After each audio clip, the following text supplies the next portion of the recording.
प्रश्न 1 मनुष्यर प्रथम कलार नाम कौन? उत्तर हेउची चित्र आंकिबा। प्रश्न 2 भूई उपरे रंगमाटी और पत्थर चून देई करा जाउथिबा चित्र को कौन कहा जाए? उत्तर हेउची मुरुज। प्रश्न नंबर 3 ओडिशार शास्त्रीय नृत्यर नाम कौन? उत्तर ओडिसी। प्रश्न नंबर 4 चित्रपोथी कहले कौन बुझ? उत्तर तालपत्र रे करा जाउथिबा चित्र। 5 नंबर प्रश्न हेउची सौर मानकर चित्रकलार नाम कौन? इडिताल। प्रश्न नंबर 6 हेउची इडितालर अर्थ कौन? उत्तर हेउची इडीर अर्थ चिता और तालर अर्थ कांथ। प्रश्न नंबर 7 हेउची कलाहांडी जिलार प्रसिद्ध नाचर नाम कौन? घुमुरा। प्रश्न नंबर 8 समर कला आधारित नृत्यर नाम कौन? छऊ। प्रश्न नंबर 9 सर्वभारतीय स्तर रे प्रसिद्धि लाभ करथिबा चित्रशिल्पी नाम कौन? जतिन दास। 10 नंबर प्रश्न हेउची चंगू नृत्य केउ आदिवासी माने करନ୍ତି? जुआंग। प्रश्न नंबर 11 ओडिशा रे एमिति केउ मंदिर अछि जेउठारे कौनसी देवादेवी नाहंती? राजा रानी मंदिर। प्रश्न 12 हेउची प्लाग पागोड़ा काहाकू कहा जाए? कोणार्क मंदिर को। प्रश्न नंबर 13 साहित्य पाई दिया जाउथिबा सर्वश्रेष्ठ पुरस्कारर नाम कौन? ज्ञानपीठ। प्रश्न नंबर 14 ओडिशा को उत्कल बोली काहींकी कुहा जाउथिला? उत्कृष्ट कला पाई। प्रश्न नंबर 15 ओडिशार नृत्य प्रवीणा किए? ओडिसी नृत्यशिल्पी संयुक्ता पाणिग्राही। प्रश्न नंबर 16 पारादीपगढ़ को की क्षेत्र कुहा जाए? सुभद्रा क्षेत्र। प्रश्न नंबर 17 ओडिशार काशीधाम केउ सहर को कुहा जाए? भुवनेश्वर सहर। 18 नंबर प्रश्न हेउची ढेंकानालर कपिलास को कौन कुहा जाए?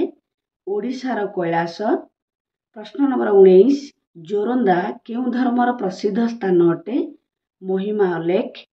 प्रश्न नंबर 20 इंद्रधनु आमको आकाशर केउ दिगरे देखा जाए? सूर्यंकर विपरीत दिगरे। 21 नंबर प्रश्न सूर्योपराग केउ तिथिरे अनुष्ठित हुए? अमावास्या तिथिरे।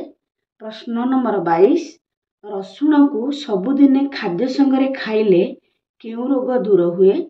थंडा। प्रश्न नंबर 23 बुदालिया मध्यम धरणर उद्भिद को कौन कुहा जाए? गुल्म। प्रश्न नंबर 24 केउ जातीय खाद्याभाव रे अपपुष्टि रोग हुए? श्वेतसार और पुष्टिसार। प्रश्न नंबर 25 टीका नेबा द्वारा केउ उपकार हुए? रोग प्रतिरोधक शक्ति बढ़े। प्रश्न नंबर 26 भारतर मिसाइल मैन भावे किए परिचित? डॉक्टर अब्दुल कलाम। प्रश्न नंबर 27 चंद्रयान 3 केबे लॉन्च करागला? 14 जुलाई 2023। प्रश्न नंबर 28 सार सीवी रमण केउ क्षेत्र रे नोबेल पुरस्कार पाइथिले? विज्ञान क्षेत्र रे। 29 नंबर प्रश्न हला जोग क्रियार विपरीत प्रक्रिया कौन? वियोग प्रक्रिया। 30 नंबर प्रश्न दुईटी संख्यार वियोगफल 200 और जोगफल 800 स्थान संख्याटी केते? 300। प्रश्न 31 हला भाजकर अधा भागफल भागशेष भागफलर अधा जदि भागफल 6 हुए ताहले भाज्य केते? 75। आमर भाज्यर सूत्र होउची भाजक गुणन भागफल जुक्तक भागशेष। प्रश्न 32 होउची 50 टंकार 4 विभक्त 5 केते टंका? 40 टंका। प्रश्न 33 होउची 16 विभक्त 20 को लघिष्ठ कले केते हेबो? 4 विभक्तक 5। प्रश्न 34 होउची 5 दशांश कहले केते? 5 विभक्त 10। प्रश्न 35 होउची राति 12टा परठारु दिन 12टा पूर्व पर्यंत समय को कौन कुहा जाए? अपराह्न।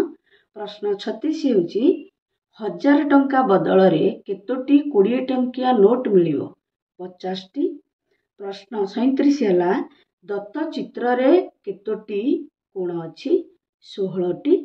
ପ୍ରଶ୍ନ 38 ହେଲା ଓଡ଼ିଶାର ମହେନ୍ଦ୍ର ପର୍ବତ କେଉଁ ଜାତୀୟ ପର୍ବତ? କ୍ଷୟଜାତ। ପ୍ରଶ୍ନ 39 ହେଲା ମରୁଭୂମିର ଜାହାଜ କାହାକୁ କୁହାଯାଏ? ଓଟକୁ। ପ୍ରଶ୍ନ ନମ୍ବର 40 ହେଲା ଉତ୍ତାପର ଗନ୍ତାଘର ବୋଲି କାହାକୁ କୁହାଯାଏ? ମହାସାଗରକୁ। ପ୍ରଶ୍ନ 41 ହେଉଛି ପୃଥିବୀର ଉଚ୍ଚତମ ଶୃଙ୍ଗ କିଏ? ଏଭରେଷ୍ଟ। ପ୍ରଶ୍ନ 42 ହେଲା ଓଡ଼ିଶାର କେଉଁଠାରେ ଚାନ୍ଦୁଆ ମିଳେ? ପିପିଲି। ପ୍ରଶ୍ନ ନମ୍ବର 43 ହେଲା ଓଡ଼ିଶାର କାଶ୍ମୀର କିଏ? ଫୁଲବାଣୀ ଜିଲ୍ଲାର ଦାରିଙ୍ଗବାଡ଼ି। ପ୍ରଶ୍ନ 44 ହେଲା ସମୁଦ୍ର ପାଣିର ଉପର ସ୍ତରକୁ କ'ଣ କହନ୍ତି? ସମୁଦ୍ର ପତ୍ତନ। ପ୍ରଶ୍ନ 45 ହେଲା କେଉଁ ମୁଖ୍ୟମନ୍ତ୍ରୀଙ୍କ ସମୟରେ 13ଟି ଜିଲ୍ଲା ବଦଳରେ 30ଟି ଜିଲ୍ଲା ହେଲା? ସ୍ୱର୍ଗତ ବିଜୁ ପଟ୍ଟନାୟକ। ପ୍ରଶ୍ନ 46 ହେଉଛି ଓଡ଼ିଶାର ପ୍ରଥମ ମୁଖ୍ୟମନ୍ତ୍ରୀଙ୍କର ନାମ କ'ଣ? ସ୍ୱର୍ଗତ କୃଷ୍ଣଚନ୍ଦ୍ର ଗଜପତି ନାରାୟଣ ଦେବ। ପ୍ରଶ୍ନ 47 ହେଉଛି ଆମ ରାଜ୍ୟର ସାମ୍ବିଧାନିକ ଶାସନ ମୁଖ୍ୟ କିଏ? ରାଜ୍ୟପାଳ।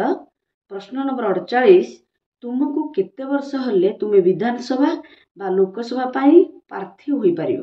25 ବର୍ଷ। ପ୍ରଶ୍ନ ନମ୍ବର 49 ହେଉଛି ଦେଶ ରକ୍ଷା ବାହିନୀର ସର୍ବୋଚ୍ଚ ମୁଖ୍ୟ କିଏ?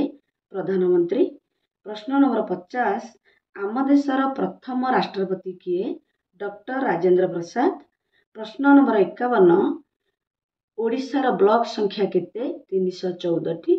ପ୍ରଶ୍ନ ନମ୍ବର 52 ହେଉଛି ଓଡ଼ିଶାରେ ଜନକଂଗ୍ରେସର ପ୍ରତିଷ୍ଠାତା କିଏ ଥିଲେ?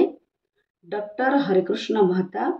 ପ୍ରଶ୍ନ ନମ୍ବର 53 ହେଉଛି ବୌଦ୍ଧ କୀର୍ତ୍ତି ଓଡ଼ିଶାର କେଉଁଠାରେ ଦେଖାଯାଏ? ରତ୍ନଗିରି ଓ ଜଉଗଡ଼। ପ୍ରଶ୍ନ ନମ୍ବର 54 ପୃଥିବୀ ବିଖ୍ୟାତ କୋଣାର୍କ ମନ୍ଦିର କିଏ ନିର୍ମାଣ କରିଥିଲେ? ଲାଙ୍ଗୁଳା ନରସିଂହ ଦେବ। ପ୍ରଶ୍ନ ନମ୍ବର 55 ହେଉଛି ଓଡ଼ିଶାର ଶେଷ ସ୍ୱାଧୀନ ରାଜା କିଏ ଥିଲେ? ମୁକୁନ୍ଦ ଦେବ। ପ୍ରଶ୍ନ ନମ୍ବର 56 ଓଡ଼ିଶା କେବେ ସ୍ୱତନ୍ତ୍ର ପ୍ରଦେଶ ରୂପେ ଗଠିତ ହେଲା?